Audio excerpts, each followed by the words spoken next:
Here we go now, baby. We are right back into the action for another day of the week. Welcome to the Tuesday edition. Before you bet, you're live right here on the Coverage YouTube and X channels. If you're on YouTube right now, smash that like and that subscribe button right down there.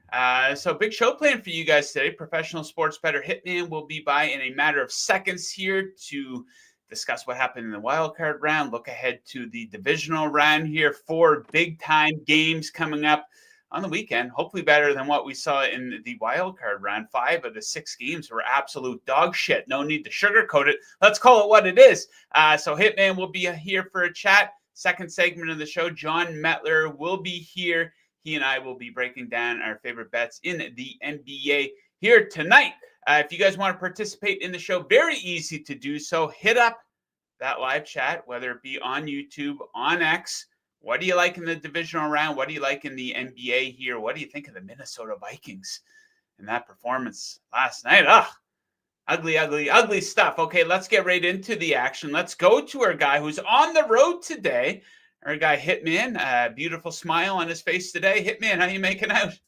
I'm good. I know backstage, producer Mick said, are you hitting up the kiosks? Are you betting right now? And that's usually the reason I am on the road. But I mentioned no, today is the dog has a torn ACL and will be on injured reserve for a few months. So I'm going to one of the animal hospitals and wishing the dog good luck before her big surgery today. Yeah, all the best. Positive thoughts go out to your dog and to your family there. Okay, so last night's football game, the Minnesota Vikings, after an otherwise great regular season, this team completely fell off of a cliff. They were awful in the second half last week against the Lions. They were awful for the entirety of the game last night against the Rams. So 14-3 regular season record, but in their last 2 games, the 2 biggest games of the season, outscored 58-18 versus the Lions and the Rams. Sam Darnold was awful. He looked a lot like the guy who he thought he was coming into the season. So how do you view this team after fizzling out so badly after a great regular season? I have high hopes for them still. This is still a really good roster. Like Aaron Jones, Justin Jefferson, Jordan Addison, and TJ Hawkinson's one of the best skill position groups that's in the league. You get Christian Darrisaw back from injury next year. Brian O'Neill's a good right tackle. Like they have a solid O-line. I don't think Brian Flores ends up getting hired by a team as a head coach this cycle. If they were to lose him, that would be a big concern. But I'm gonna guess that he ends up staying as a defensive coordinator. That's gonna mean that this team's gonna have a good defense in all likelihood again. It's just about the quarterback play, and they got away with it during the regular season with Darnold. But to me, it's pretty apparent that just some guys have a tougher time handling pressure. Darnold, it's a situation that it was the first time in his career that he was in these pressure situations. And it's hard to put stuff on one player, but it truly did feel like it was just Darnold collapsing under the pressure at the end of the season that cost this team those last 2 games. So I'm optimistic about the future. We'll see what happens with J.J. McCarthy. I mean, Kevin O'Connell has proven to be a quarterback whisperer, and he's going to get the most out of the talent that he has at that position. So I think it's still a bright future for the Vikings. Yeah, speaking of collapsing, a lot of teams collapsed during the wild card round. They shouldn't have even bothered showing up. So any other big takeaways, betting related or otherwise, from the weekend that was in the NFL?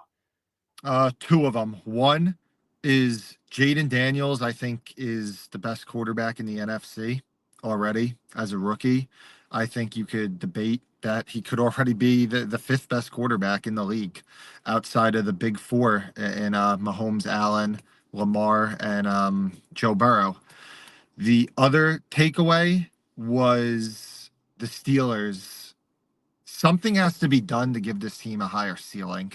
I mean, this is multiple years now. It feels like seemingly like 4 years that this team, yeah, they are usually they're around slightly above 500. They make the playoffs, but there's just no ceiling to this team, and it's almost predictable what's been happening to them in these playoff games. They have no chance to match up with the top teams in the AFC until they get more of a ceiling. So it could be going after a quarterback that's a little bit more high variance during this offseason, something that just gives them a higher ceiling for next year, even if it means having a lower floor.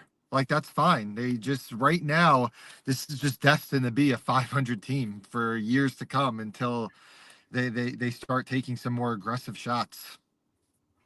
Okay, like we often say, futures betting is all about timing. So taking a look at the Super Bowl futures and conference futures odds board, anything worth a shot here. I mean, if you like a team like the Lions, like a lot of people do, you're probably better off betting them right now as opposed to waiting. They're a 9.5 point favorite. That price is only going to shrink. Anything that you like that's available right now? Joe, I'm going to be boring with this answer. Once you get later into the season, these futures tend to have a lot more less value, and typically you could just sometimes get more value just rolling over your winnings and money line parlaying a team. What that means is, like, theoretically you like the Chiefs, you bet the Chiefs money line, you roll over that amount into the next week and then into the Super Bowl. Not saying that that'll definitely be a better price than the current market, but more times than not, that's typically a better way of attacking it this late into the season. If I'm gonna get involved with teams on long shot future markets, it's typically early in the season, or middle of the season, but it just becomes a lot easier to price these once you get later in the year. And the reason it gets easier to price is because it's just so easy for the books to say, like, all right, well, Detroit has X win probability this week. And then if going into next week, their win probability, this will be the spread against the Eagles, this will be the spread against the Rams, this will likely be their win probability.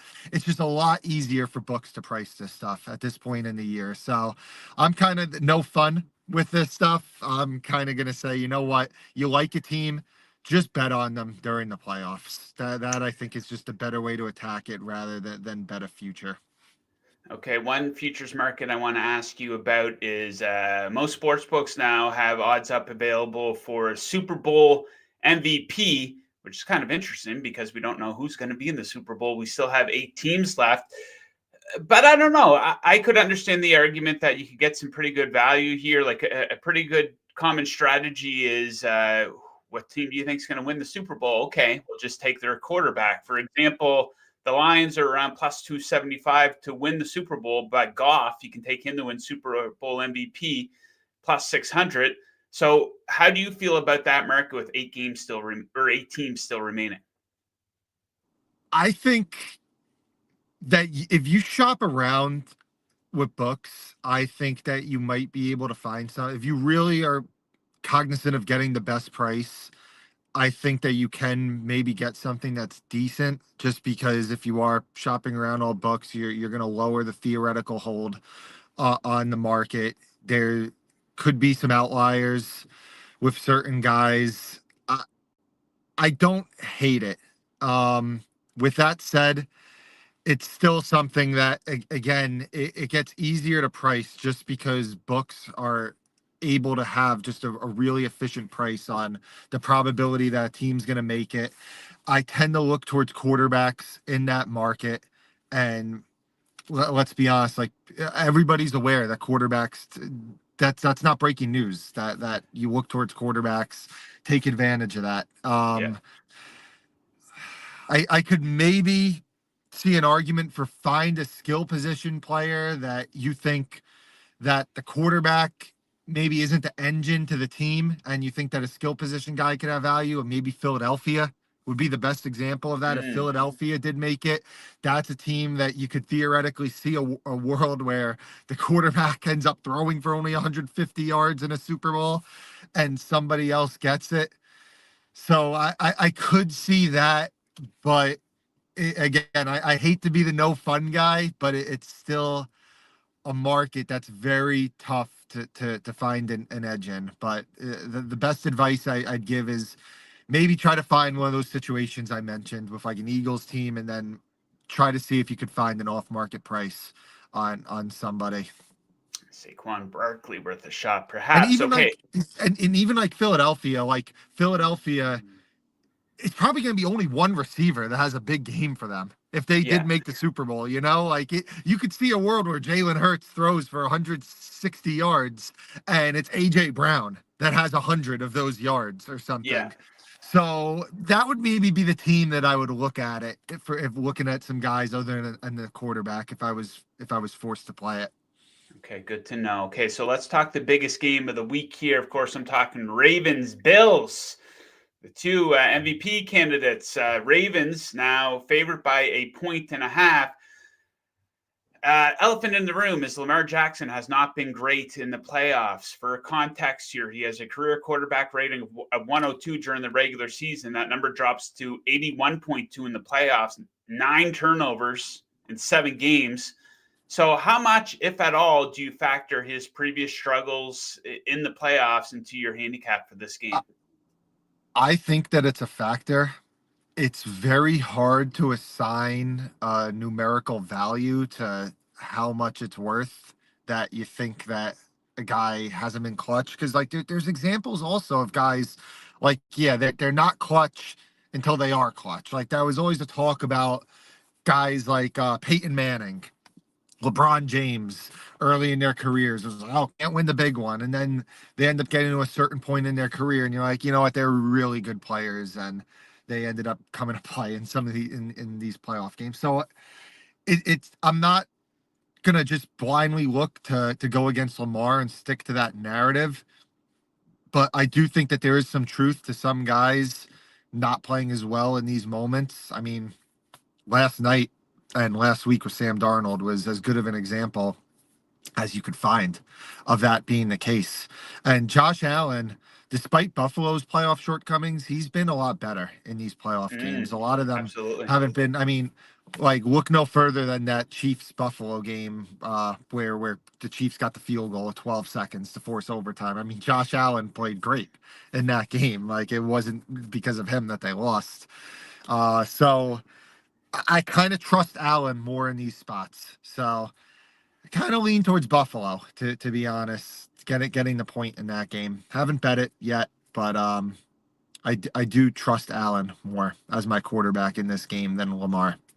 Oh, you certainly wouldn't argue against Bills plus 7.5 on a teaser ticket.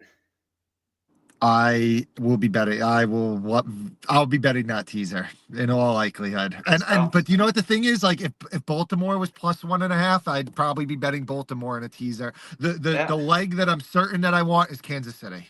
I will have Kansas City in those teasers. Make sure you get minus 120 on the Mm-hmm. 6 point teasers. But Kansas City will definitely be in pocket. And yeah, but with Buffalo right now, that would be my favorite look. KC Buffalo for me as well. Okay, so let's talk about a spot that you like. It's the highest total on the board here. Looks like a fun game. I'm very happy that we're getting this matchup. Commanders Lions. You know, it was setting up for Tampa Bay had won. It would have been either the Vikings or the Rams going to Detroit. We've seen those matchups plenty over the past year and change. Total 55.5, and you like the over in this one. Yeah, playoff sides and totals, they're efficient markets. It's you're not going to get a number that's way off in the playoffs, but I think the over is worth a look in this game. I think Detroit's defense is still terrible. Like I'll just put it bluntly.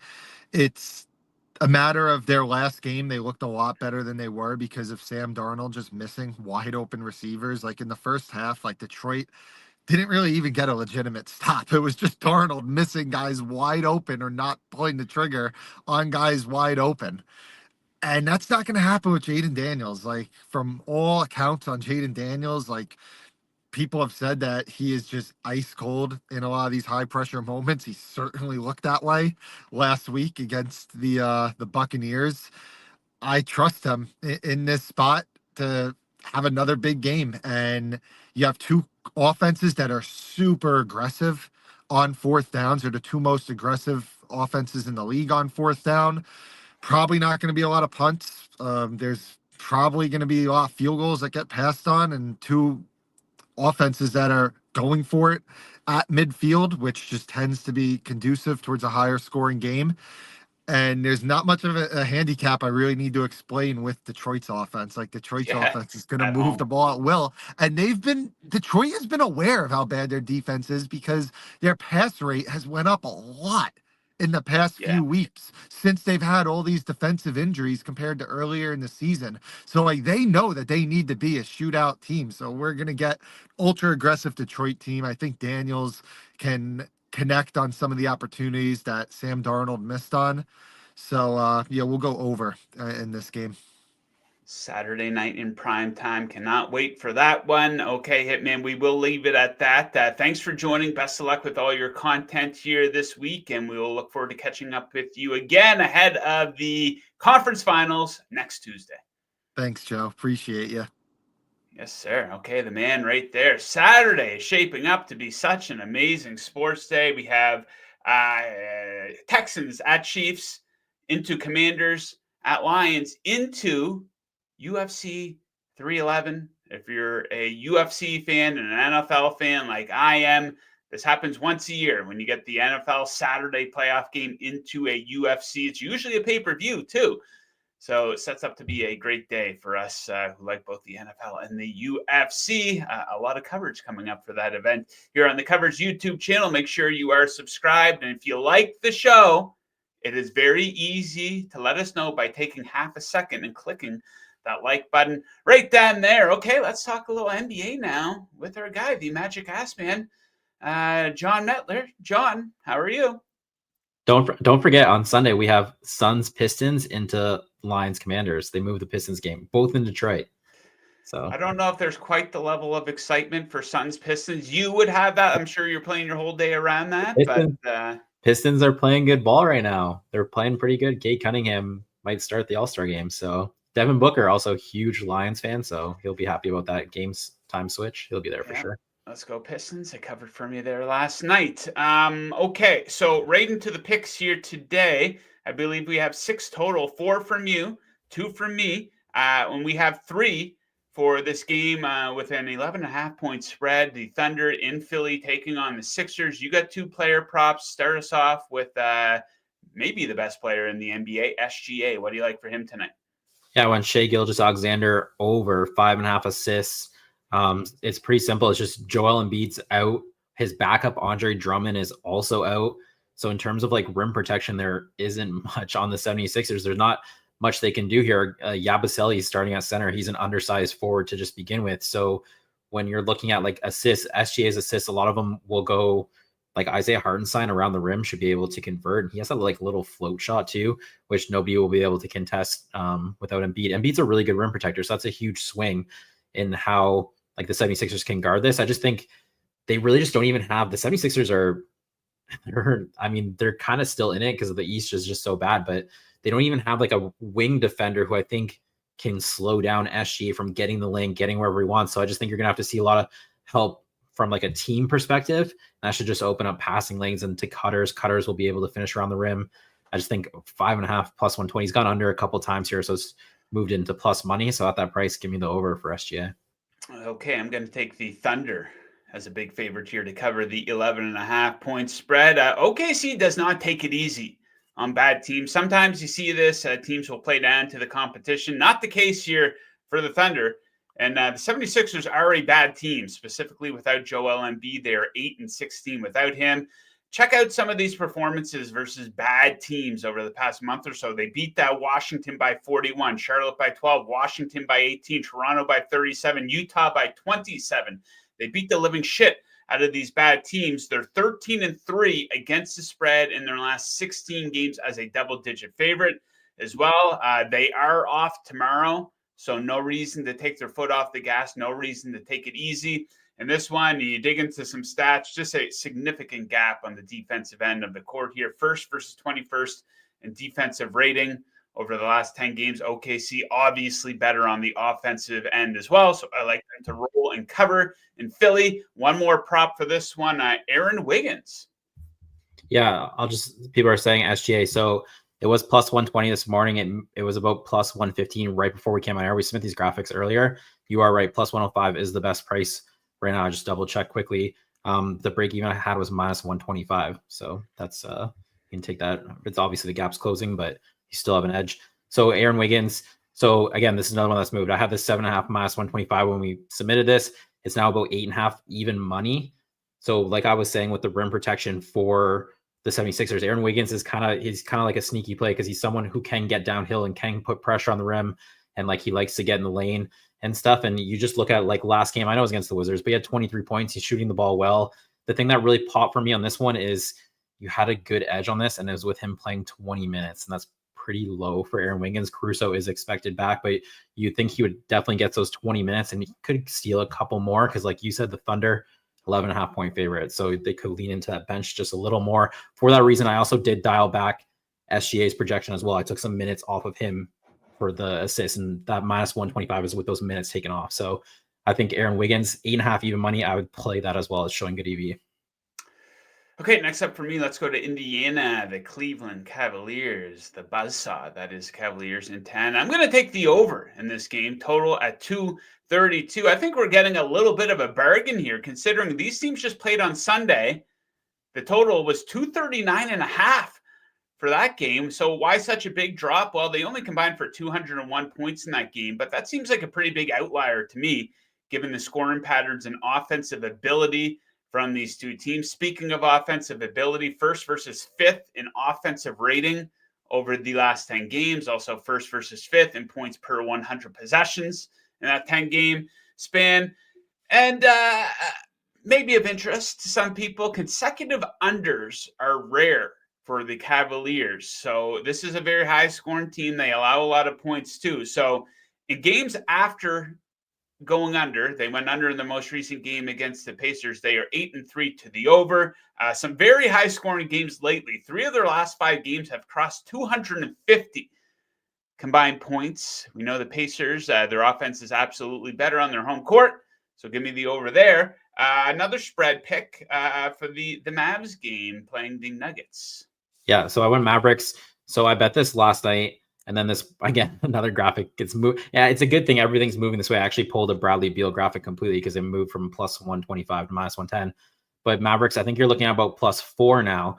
So the thing was they're playing the Nuggets. They just played the Nuggets. They were beating them by like 15, 20 points. The Nuggets ended up coming back to win that game. It's the exact same scenario. They're in Dallas once again. The flip of this is Kyrie Irving is questionable. He did practice on Monday. So when I was looking at this, I think it was it 5.5 or 4? I think I had 4.5 last night. When it was 4.5, I thought the Mavericks should be closer to like 2, and that was with Kyrie Irving completely sitting out.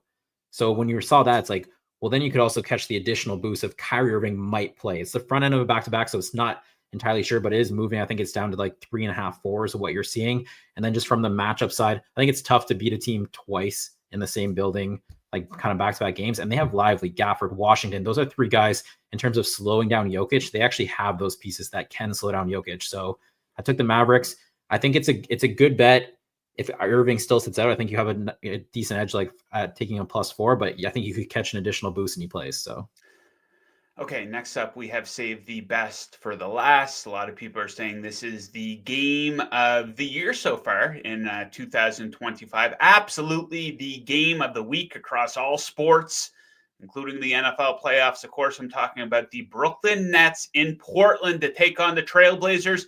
Everyone's talking about it, so John needed to do a pick for this one. What do we have here, John?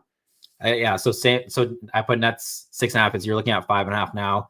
Another one that's moved. So where both teams are just not great. I think when you look at the Trailblazers, you just recognize more names like DeAndre and Aiden, Anthony Simons, Shaden Sharp. So I think they're big favorites because of that. But I don't think the gap is that big. Like the Trailblazers trying to cover, it's now 5.5, trying to cover that 5.5. I think this is a lot closer. And when you're talking about like a coaching, like Jordy Fernandez, I don't think it matters who you give him. Like they just took Utah to overtime. I do think you can catch, again, like an injury report. Denny Avdia is questionable. So maybe he doesn't play. I price it with Avdia in. I put it as like worst case scenario. Like the injury report completely breaks against you for the Nets. I had it Nets plus 5. So that you can think about that. But there's also like D'Angelo Russell's questionable, Nick Claxton's questionable, Cam Johnson's questionable. If all these guys get ruled in, it looks way better than Nets 5. So I feel like worst case scenario, I thought Nets 5 was kind of like that break even point, but I think it could potentially look a lot better for you. Also, the Trailblazers, they might randomly rule out people because it's kind of like a 2 tanking teams, maybe neither wants to win type thing. So I just thought it was too many points, so I took the points with the Nets. Okay, Abby Jackson in the live chat sharing some picks plus 2.5. Sacramento Kings, they're in Milwaukee to take on the Bucks, and they're on fire. I know everyone was critical about them firing their coach and the way that they did it, and Doug Christie stepping in to take over. But 1, 2, 3, 4, 5, 6, 7 straight wins, including a win at the Celtics. They destroyed them, beat them by 17 points, I believe. They beat the Miami Heat. They beat the Grizzlies. Is this real, you think, John? This is like a new coach bump on steroids. Oh yeah, the players were saying that Doug Christie, they feel like they can really relate to him. So I mean, we were kind of critical. I was critical. I think everyone was when they fired Mike Brown, critical of the GM being like, "Oh, you're just trying to get bailed out." But I mean, Mike Brown was a unanimous coach of the year, so it didn't look great. But I mean, Doug Christie has them rolling, so maybe there was some disconnect there. And their defense is playing really, really well. So he's using a lot more Keon Ellis as well. So yeah, Malik Monk is out tonight though for the Kings, so keep an eye on that. So just something to watch. Yeah, stay away from me in that one. The Bucks coming off a really bad loss to the Knicks there on Sunday, I believe. So they'll be looking to bounce back on their home court. The Kings now a game above 500 at 20 and 19. Yeah, hopefully they can keep it rolling. Okay, best bet recap here. Cavs Pacers over 232 for me. I like the Thunder as a big favorite here. They typically do not play down to the competition. Mavericks plus 4.5. Nets plus 6.5 in the game of the year in Portland against the Blazers. SGA over 5.5 assists. Aaron Wiggins over 7.5 points. That does it for today's show. We're going to be right back with you guys tomorrow. John Middlecoff will be here for his weekly chat. A lot to discuss out of the wildcard round, some head coach stuff, and of course his picks for the divisional round. And Jon Metler will be back once again as well. Our best bets for the NBA. So thank you to Hitman and John for joining today. To producer Mick, put together a great show. Excellent job with the recap graphic today, I must say. Big shout out to BetMGM, our sponsor. Make sure you check them out for all your sports betting needs. Nice bounce back from producer Mick on the recap. Shout out Derek there in the live chat. And thank you very much to everyone for tuning in today. Best of luck with all your bets. We will catch you guys again tomorrow. Let's go Thunder.